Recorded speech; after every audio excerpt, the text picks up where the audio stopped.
Hey, what's up everybody? This is Dom, and today I'm going to go over the top 20 features found in iOS 8. So without wasting any more time, let's go ahead and get right into it.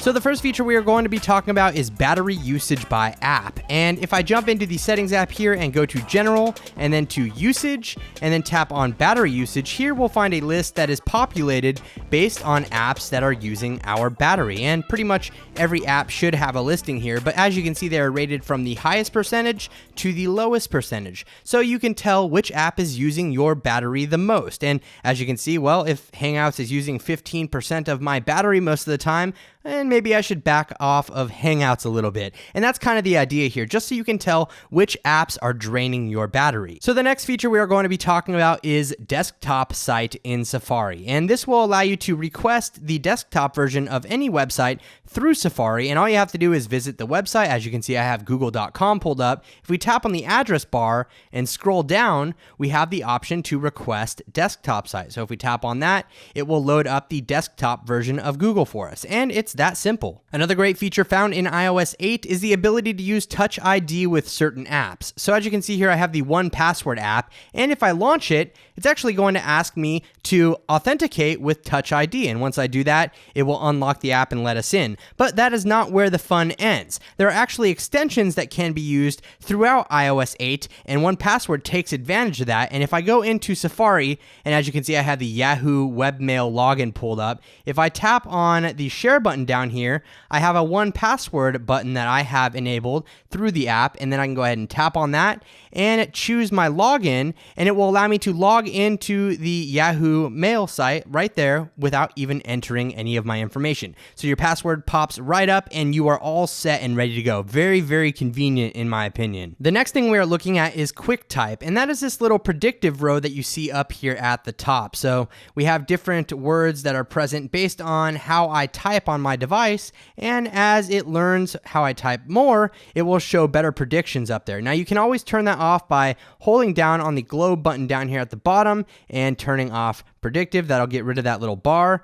And you can also tap on that globe button in order to change keyboards. And whoa, what do you see here? Well, this is the next feature that we're getting to, which is custom keyboards in iOS 8. So we have third-party keyboards enabled, and right here I have SwiftKey, and that allows me to swipe to type, and it's pretty much that simple. You can find different third-party keyboards available in the App Store. They download to your phone, and then you can enable them via the Settings app. So if we hop over into the Settings app here, and we go back out, we can go to General, and then down to Keyboard, and we can add new keyboards in here. So as you can see, I have SwiftKey. We can add a new keyboard and select it from there. Your third-party keyboards will be shown here as well. So that is just another cool feature here in iOS 8. Next up, we are taking a look at Quick Reply. And as you can see, as I drag down on this banner that just popped up, we have this nice little dialog box where we can type in our response. So I can go ahead and type in hello and send that off just like that without even opening up the Messages app. So it's pretty simple and a convenient way to be able to reply to your messages.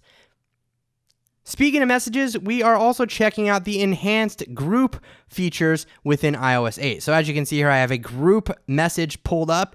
And first off, I have the ability to go into the Details tab and either add a contact to the group conversation, see the existing contacts, or if I swipe down, I can even rename the group conversation and make it something like party or whatever. And that's how it will be listed inside of your Messages app. So you can see that we have party right here listed just like that.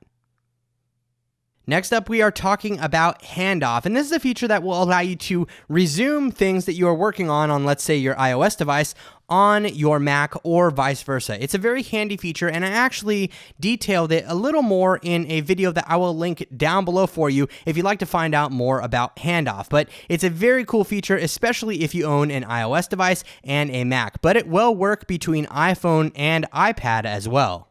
Another cool feature with notifications are these interactive notifications that we can actually drag down on, let's say, a reminder or a tweet or something on Facebook and be able to retweet it, favorite, like it, or in this case, with a reminder, I can mark as completed or snooze it if I would like, and it will take care of that action for you just like that. So very convenient way to dismiss notifications and interact with them on the fly in iOS 8.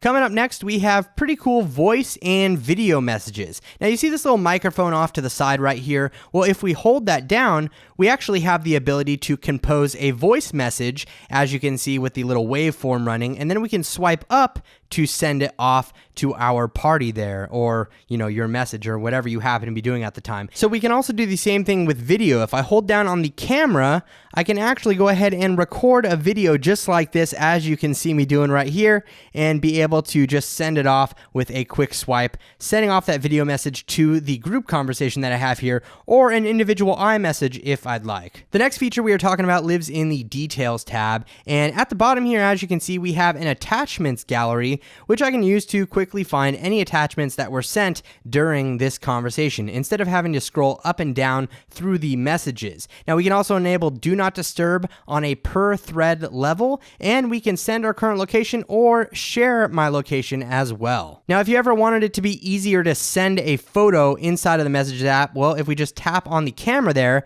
we have our most recent pictures pull up here at the top. So I can quickly send a photo just by tapping on it. I can add a comment if I'd like, and I can send it off just like that. Just makes it very easy to access all of your photos right here without having to dig into your photo library and then select a picture. It just makes it a little bit quicker having that little shortcut there. The next feature we are taking a look at is Notification Center widgets. And as you can see here, I have an Evernote widget, and that's because the Evernote app has been updated for iOS 8 to include this widget. So they will come along with apps that you download that have this feature enabled. But it's pretty cool because I can access any of these actions right here from my Today view in the Notification Center. Alternatively, I can edit that and remove it if I would like, just by tapping on that little minus button there and removing the widget, or I can add it back if I like to and move it around. So just another cool feature to enhance the Notification Center here in iOS 8. If you take a lot of photos and videos with your smartphone or tablet, you might want to pay attention to this feature, and that is the iCloud photo library. Currently, it's in beta,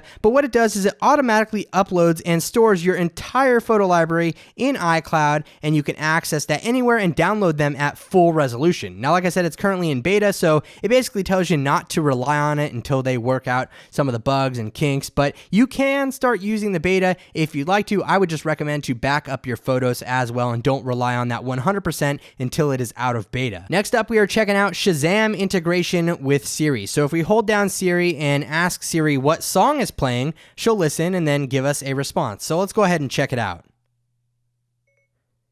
What song is playing? So as you can see here, Siri was able to identify the song that was playing in the background, and we also conveniently have a nice little purchase button right there as well in case you'd like to buy it. Another cool feature available with iOS 8 in the Maps app is the ability to take Flyover Tours. And as you can see here, if I type in some of the supported locations, which you can find on Apple's website, some of them are the Apple headquarters and Yosemite National Park, but if I tap on Start, it will actually give me a nice little flyover tour of that location. It's really nothing special, but it gives you a nice rotating bird's eye view of whatever you'd like to look at instead of having to manually do it. But as I said, this is only compatible with certain locations at the moment. With iOS 8 comes some new sharing options, and if we go into a photo here, let's see, we have a photo pulled up and I tap on the share button, I have some options available. Some of them were default, but if I scroll over to more, I can actually enable different options such as Evernote. So I can pull that up and drag that up to the front if I wanted to. And as you can see here, we have an Evernote sharing option available as well. So you can have custom share sheet buttons based on different apps that you have installed, and it's going to be up to those apps in order to make those buttons available. Thanks to iOS 8, we now have the ability to download app bundles from developers. So as you can see here, this is just one bundle, the Diptych Power Bundle, and there are 3 apps in this bundle for one price. So as you can see, it lists actually the regular price of the apps down below and the 3 apps that you're getting, as well as screenshots, and you can purchase all 3 of these as an entire bundle. And as you can see here, I have the option to complete the bundle because I have one of the apps that I already own. But it's a pretty cool feature available here in iOS 8 that will allow you to purchase multiple apps at a discounted price based on the developer's specifications. And finally, iOS 8 gives us the ability to shoot time-lapse video. So if I go ahead and press record here and I move my hand a little slowly behind the camera, kind of boring, but go ahead and stop that, we can now view that as a time lapse. So if I go into my gallery here and play this, you can see that it actually moves very, very fast. And this can be pretty cool to capture some nice sunlight videos, some sunrise videos, or things like that. Anything that you would potentially use a time lapse for, you can do in iOS 8. Very cool feature, and I hope that I can catch some nice little sunrises with this time lapse mode in the near future.